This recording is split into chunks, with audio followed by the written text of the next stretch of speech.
안녕하세요. 순금초대 유재고입니다.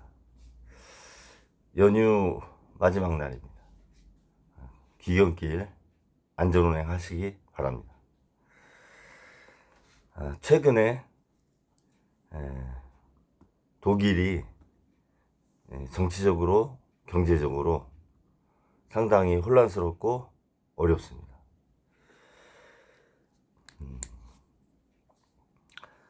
머스크까지 나서서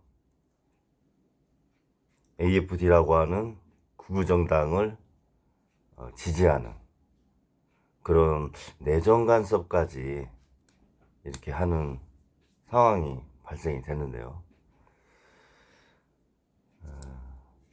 그 중심에 지금 메르켈 전 총리가 언급되고 있습니다. 메르켈 총리는 2005년부터 2021년 12월 7일까지 16년 동안 독일 총리로 4번을 재임하면서 유럽의 병자였던 독일을 제조 강국으로 이끌었던 인물입니다.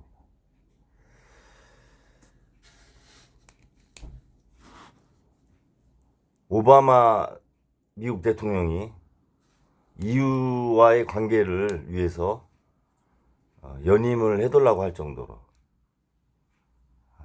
EU에서 영향력이 컸던 인물이기도 합니다. 그런데 메르켈 총리가 16년간 재임하면서 펼쳤던 정책이 코로나를 겪으면서 세계 공급망 재편성 과정에서 독일의 정치와 경제에 그림자를 들이우고 있다.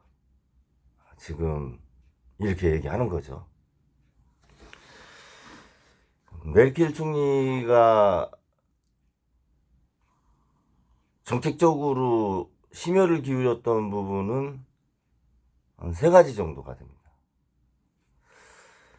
첫 번째가 에너지 정책인데요. 탈원전입니다. 그래서 2011년부터 탈원전을 진행을 했죠. 그러면서 러시아의 천연가스를 이용을 많이 하게 됩니다. 원래 메르켈 총리가 동독 출신이죠. 그러다 보니까 아무래도 소련하고 유화적인 정책을 펼친 건 맞습니다. 그래서 러시아하고 독일하고 해저터널, 해저 가스관까지 설치하면서 러시아의 저렴한 천연가스를 사용을 할 수 있게 됐죠.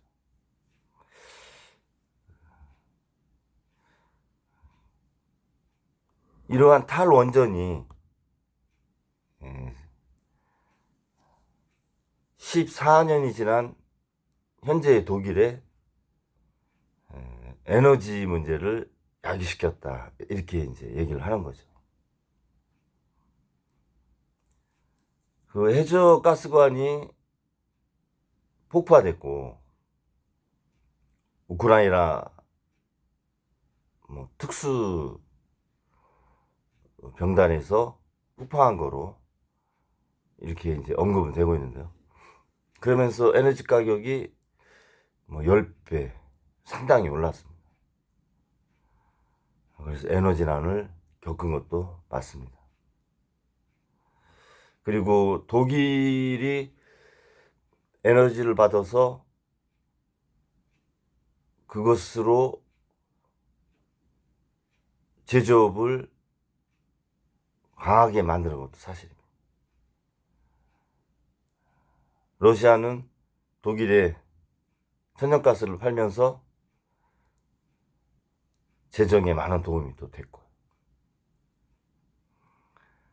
그러면서 재생에너지를 비중을 좀 두게 됩니다. 독일이 50%에서 한 60% 정도 재생에너지 비율이 되죠. 그런데 재생에너지 자체가 독일의 전반적인 에너지를 해결을 아직 못하고 있는 거죠. 효율 면에서 좀 떨어지고 있다, 이렇게 많이 보는 것 같습니다. 두 번째로 이민자 정책인데요. 시리아 내전이 있으면서 재임 기간 한 100만 명의 이민자를 받아들였어요.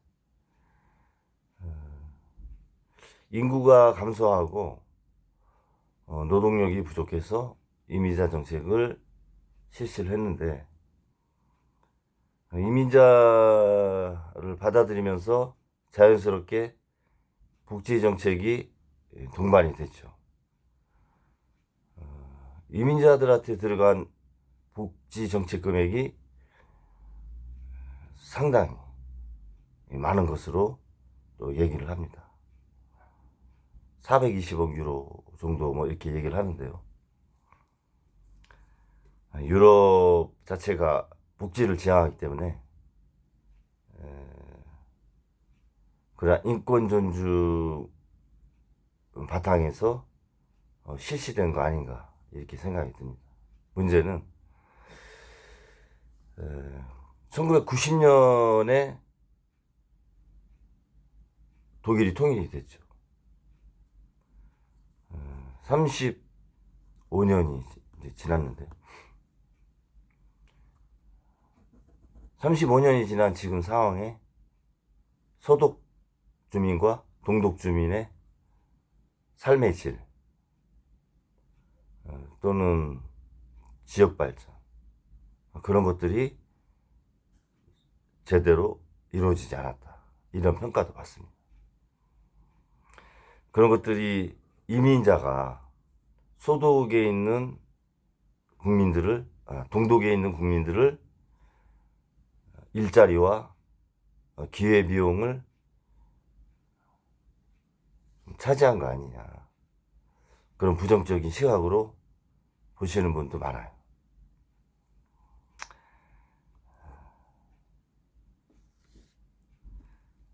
그리고 세 번째가 독일이 2차 대전 이후에 많이 피폐가 됐죠. 그러면서 국가를 재부흥시켜야 되는 상황이기 때문에 부채에 많이 시달렸죠. 미국이 마샬 플랜으로 많이 도와줬습니다. 많이 도와줘서 독일이 부흥하는데 초석이 됐죠. 메르켈 총리가 재임하면서 부채 한도를 헌법에 정해놨어요. GDP의 0.35% 이상은 부채를 발행해서는 안 된다. 그래서 재정 건전성은 상당히 유지를 해왔죠. 그러면서 이 부채로 인한 문제는 일정 부분 리스크를 해소한 거는 맞습니다. 문제는 코로나가 발생하고 우크라이나 전쟁이 발생하면서 뭐 에너지 문제라든가 코로나 대응 기금, 이런 부분을 사용을 해야 되는데, 이 부채 한도를 헌법으로 규정을 해놨기 때문에 연방의회에서 통과가 안 되는 거예요. 증액을 하려고 해도. 나라가 발전하고 평온할 때는 부채 한도가 긍정적인 역할을 했는데, 위기에 닥쳤을 때 적기에 재정을 투입하지 못하는 그러한 또 일면이 지금 나타나고 있는 거죠. 그리고 러시아와의 우호적인 관계를 유지를 했기 때문에 에너지 천연가스를 썼고, 그런 것들이 러시아가 재정이 튼튼해지고 재원이 마련됐고, 그러므로 인해서 우크라이나를 공격할 수 있는 그런 단초를 또 제공한 거 아니냐. 그리고 폴란드, 헝가리, 러시아와 국경을 접한 동유럽의 지정학적 리스크를 유발한 당사자가 아니냐. 이런 네 가지 문제로 서민의 총리에서 악녀라고 할 정도의 표현으로 재평가받는 상황입니다.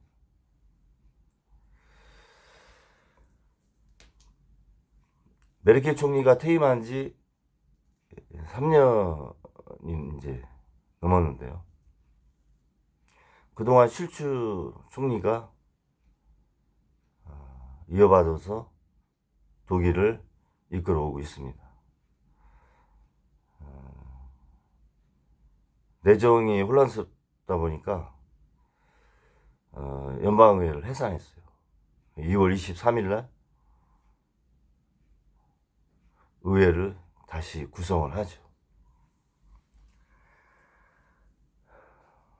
저는 지금 독일이 겪고 있는 정치적인 혼란, 경제적인 위협, 이런 것들을 16년간 독일의 총리로서 EU를 이끌면서 독일의 부흥을 이끌었던 메르켈 총리의 정책적인 과오 또는 실수로 돌려서 모든 것을 메르켈 총리에게 책임을 묻는 것은 독일답지 않다, 온당하지 않다, 이런 생각을 합니다.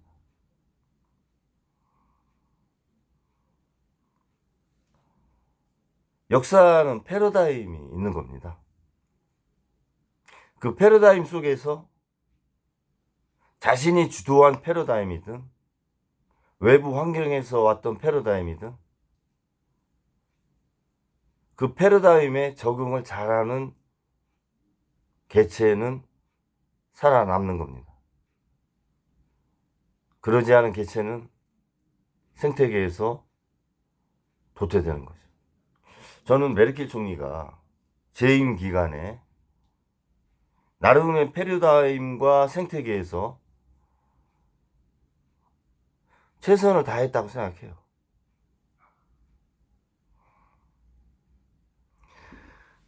그 정책에 대한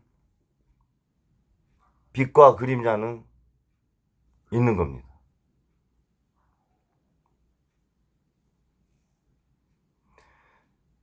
지금에 와서 우리 독일이 못 살게 됐다, 정치적으로 극우화돼 가고 경제는 마이너스 성장까지 나타나는 상황이 됐다. 왜 그때 미래를 내다보지 않고 그러한 정책을 했는가? 이렇게 일방적으로 몰아붙이는 것은 지금 독일 슐츠 총리를 중심으로 하는 내각의 내각이 누워서 침 뱉는 겁니다.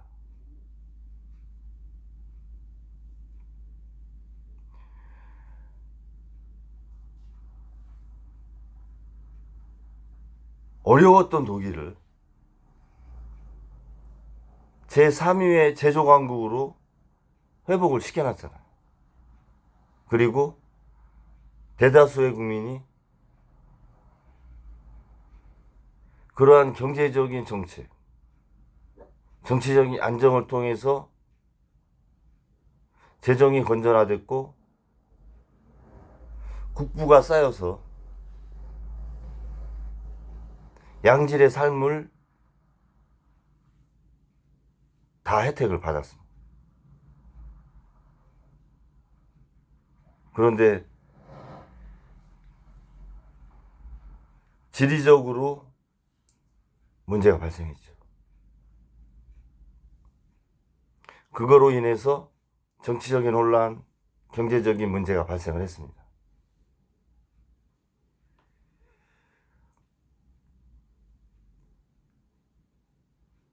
메르켈 총리가 푸틴한테 우크라이나를 침공하라고 한 건 아니잖아요. 메르켈 총리 때문에 EU가 정치적인 혼란을 겪는 건 아니지 않습니까?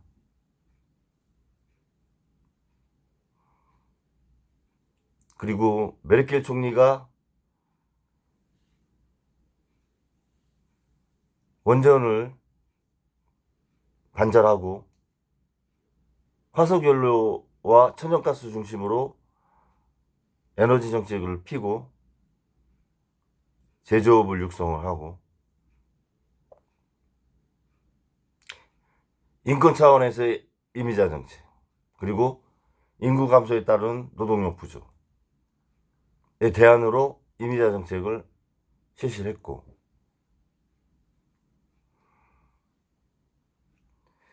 2차 대전 끝난 후에 국가가 어려웠던 그 부채에 허덕였던 시절을 다시 겪지 않으려고 부채 한도를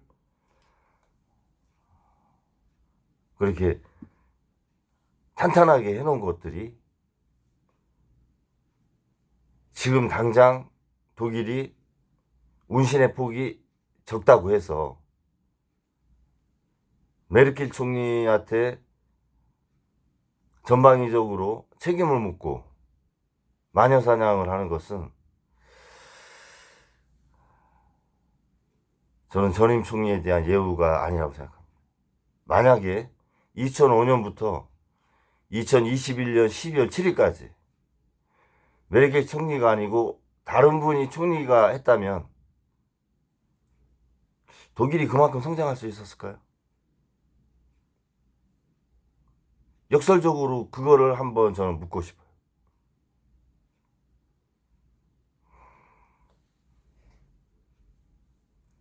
(3년) 전에 총리를 받은 내각, 슈츠 총리 내각에서 또 발빠르게 바뀐 패러다임에 적응을 했어야죠. 그 부분에 대해서는 언급 없이 메르켈 총리가 만들어 놓은 구조적인 정치, 경제적인 상황 때문에 너무너무 힘들다. 공과사를 평가할 때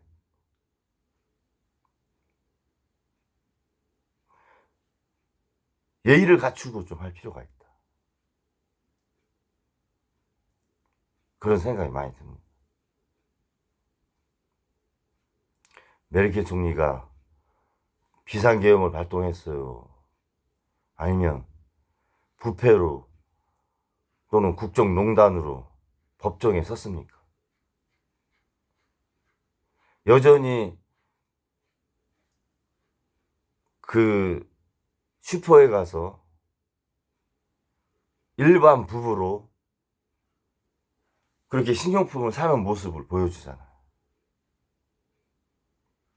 왜 그런 부분은 얘기를 하지 않는지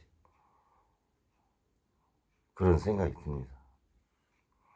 지금 뭐 나라를 말아먹었다 이렇게까지 이제 독일 내부에서 또는 외부에서 평가를 하시더라고요. 물론 독일이나 우리 한국이 AI 산업의 후진국이 됐어요. 특히 독일은 디지털이 좀 늦었죠. 자동차 산업이 발전했음에도 불구하고 전기차를 선두적으로 치고 나가지 못한 것은 좀 문제가 있습니다.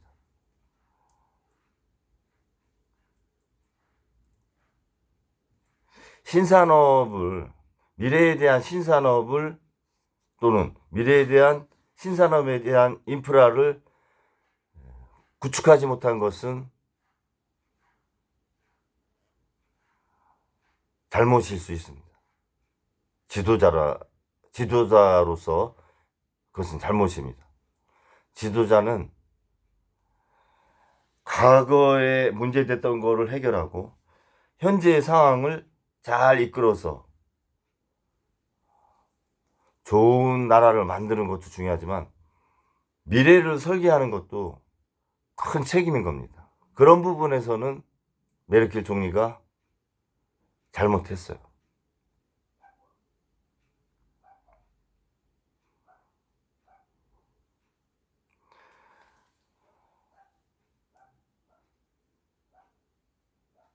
독일을 보면서 저는 우리 현재 한국 정국을 돌이켜 보게 됩니다.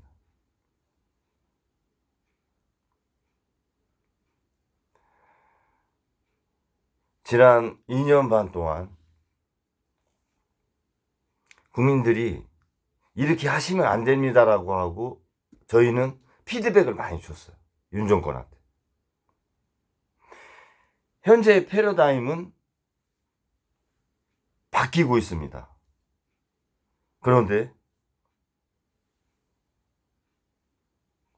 뉴라이트라고 하는 패러다임으로 현실을 극복하는 것은 외교 안보, 경제 면에서 문제가 있습니다. 이런 피드백을 학계, 산업계, 대다수의 국민, 시민단체 지속적으로 저희는 좋았잖아요. 그러한 부분에 차이가 있다는 거죠. 윤 정권은 지금의 본인들이 저지른 비상계엄, 내란 죄는 피할 수 없습니다.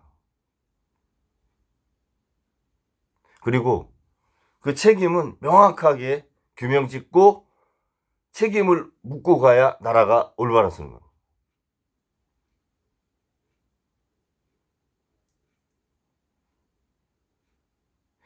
많은 좋은 정책을 제시를 했어요. 그리고 어떠한 정책을 냈을 때, 뭐 의료 증원 문제를 냈을 때 이런 대안도 있습니다 하고 대안도 많이 제시를 했습니다. 그렇지만 무시했잖아요. 사회적 합의를 하지 않고. 저는 그런 부분에서 메르켈 총리하고 차이가 있다고 봅니다.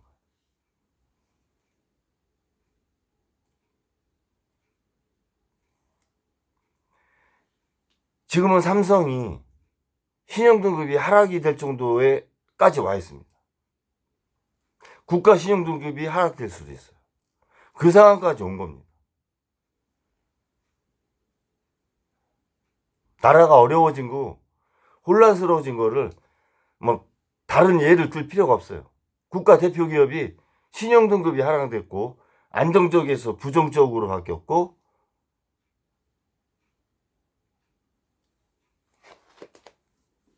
대외 신인도가 많이 하락했어요. 그게 단적인 상황인 겁니다.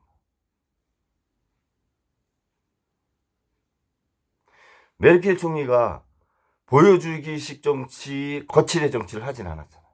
그러니까 서민의 총리라는 얘기를 들었죠. 외교안보 하는데 그렇게 돈을 많이 썼습니까?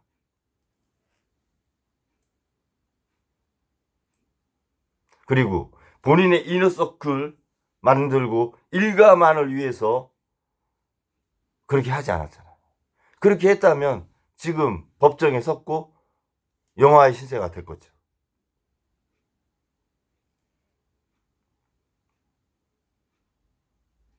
근데 지금 그런 상황은 아니잖아요. 해온 정책이 패러다임이 바뀌어서 트럼프 정부라고 하는 정부 2기가 들어서면서 14, 15년 전에 했던 정책이 지금은 맞지 않는 거지, 그 당시에 정치를 잘못했다 이렇게 얘기하는 것은 저는 올바르지 않다, 그런 생각이 듭니다.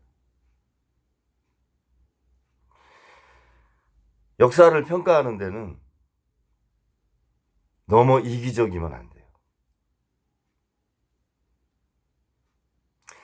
메르켈 총리가 국가와 국민을 보고 온 거 아닙니까? 그러면 된 거예요.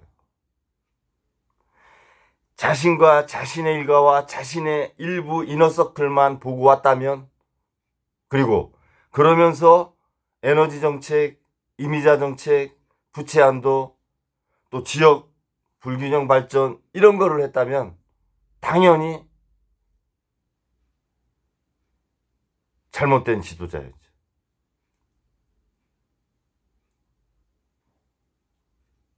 그리고 악렬하고 들어도 할 말이 없는 거죠. 그런데 그러지 않았잖아요. 정치하면서. 그게 다른 겁니다.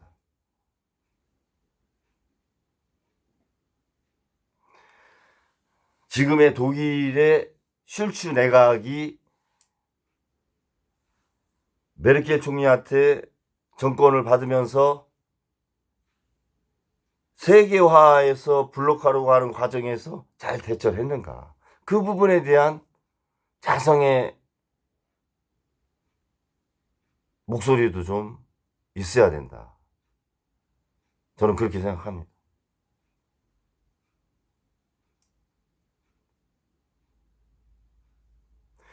삼성이 2019년에 HBM을 포기했기 때문에 5년이 지난 지금 AI 산업에 중추가 되는 HBM을 못 만들어서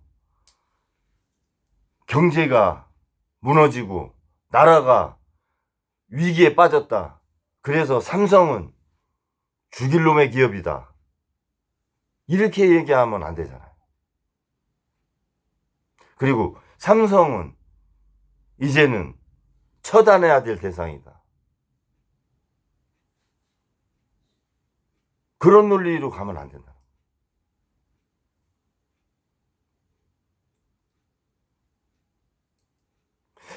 독일을 보면서 국가 주도형 경제와 민간 주도형 경제 어떻게 잘 혼합을 하느냐,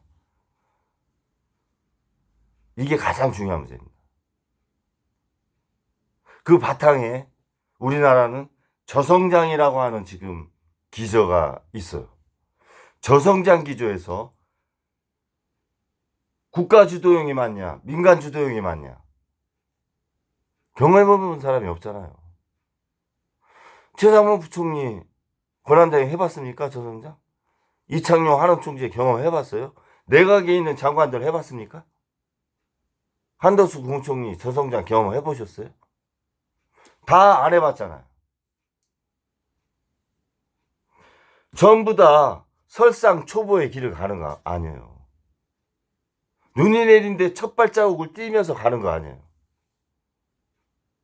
그러면은 대화하고 학계나 산업계의 목소리 듣고 외국의 사례 듣고 하면서 시행착오하지 않게 길을 만들어 가야죠. 그런 노력을 했을 때 후대는 혹시나 정책이 잘못돼서 본인들이 조금 어려움을 겪어도 선대한테 그래도 최선을 다하셨습니다라는 평가를 할 수 있는 겁니다. 지금 우리가 그렇게 하고 있느냐는 거죠. 지금 권한대행 체제가. 저는 그런 질문을 하고 싶고, 메르켈 총리를 보는 관점도 그런 환자가 새로운 길을 설상초보를 걸었던 사람이에요. 그래서 길을 잘 왔는데, 길이 이제 여러 가지 길이 생긴 상황에서 왔던 길이 조금 불편하게 작용을 하는 건데, 그거를 가지고 그렇게 국가에 헌신한 사람을 매도하는 것은 저는 잘못된 평가다, 이런 생각을 하면서, 최근에 딥식 중국 AI 기업이 화재로 부상하고 있죠. HB100, 엔비디아의 HB100 5만 개를 썼던, H800을 썼던, 또는 싱가포르에서 우회적으로 들어왔던, 그게 문제가 아닌 것 같아요. 그리고 M7을 중심으로 한 HBM 주도하에 LLM 시장을 키워나가면서 많은 돈을 들였던, 가성비가 너무 높았던 M7에 충격을 주고 AI의 방향을 또는 방법을 바꿔준 거, 그것도 중요하지만 그것도 문제가 아니에요. 저는 문제가 아니라고 생각해요. 문제가 뭐냐, 딥식이 갖고 있는 체제의 문제라는 거. 딥식이 어느 나라 소속이에요? 중국 아니에요. 중국은 지배하는 곳이 어디예요? 중국 공산당이에요.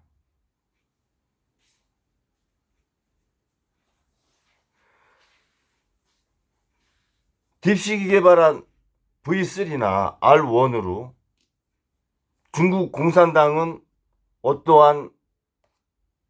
어떻게 생각하십니까? 물었을 때 민낯을 드러내잖아요. 천안문 사태를 물었을 때 여과 없이 그 당시의 사실과 팩트, 의도까지 추론해서 명확하게 설명을 합니다. 중국은 그게 무서운 거예요. 그래서 일부 차단을 하는 거로 언급이 지금 되고 있는 것 같습니다. AI의 방향과 속도와 방법에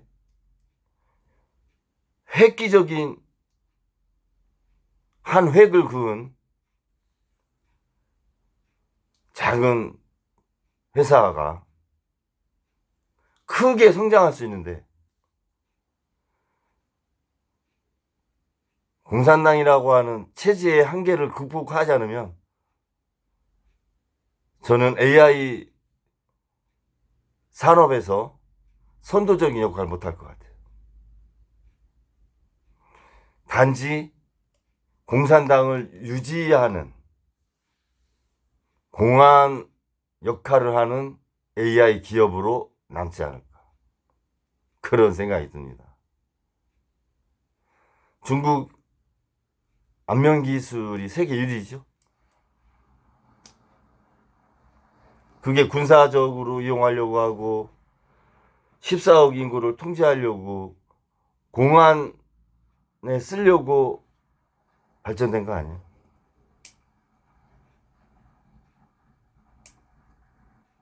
기술이 발전하려면 환경이 중요한데, 딥식은 체제가 갖고 있는 환경의 한계, 그것을 극복하지 못하면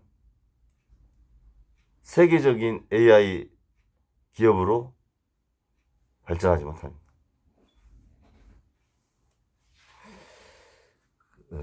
메르켈 총리 관련돼서 제가 생각하면서 중국 공산당의 체제 한계, 그러면서 딥식 기업의 성장성, 이런 것까지 좀 생각이 들더라고요.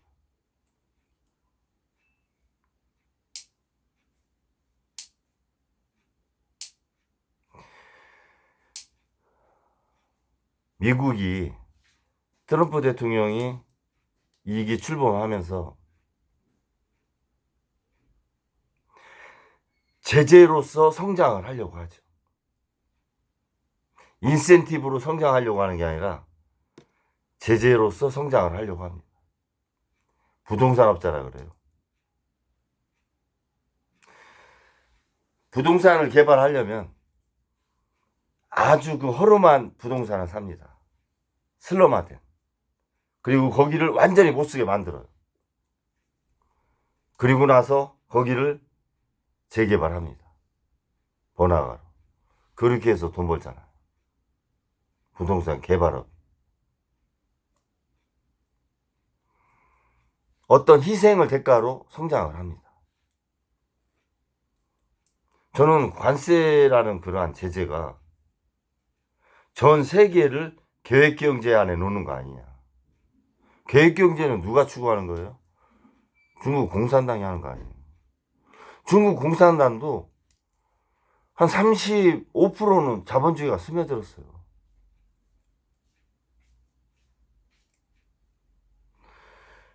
민주주의의 모범이고 표상이라고 하는 미국이 전 세계를 향해서 자유무역을 포기하고 계획, 보호, 무역주의로 가는 거 아니에요. 이념과 경제가 따로 노는 거 아니냐. 저는 미국이 그렇게 보아집니다. 제가 동영상을 한 250개, 300개 올린 것 같은데요. 쇼츠를 많이 올렸어요. 쇼츠를 한 1300개 올린 것 같은데. 지난 동영상에 그런 제가 지금 말씀드리는 게 다 있습니다. 중요한 건 우리 한국이죠. 역사를 평가하는 평가의 부문, 현실을 책임을 묻는 부분, 또 미래를 계획하는 부분,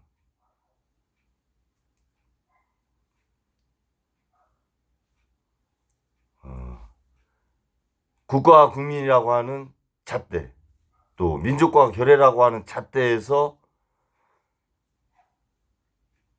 저는 이루어진다고 생각합니다. 그러면 크게 빗나가지 않을 것이다. 그런 생각이 듭니다.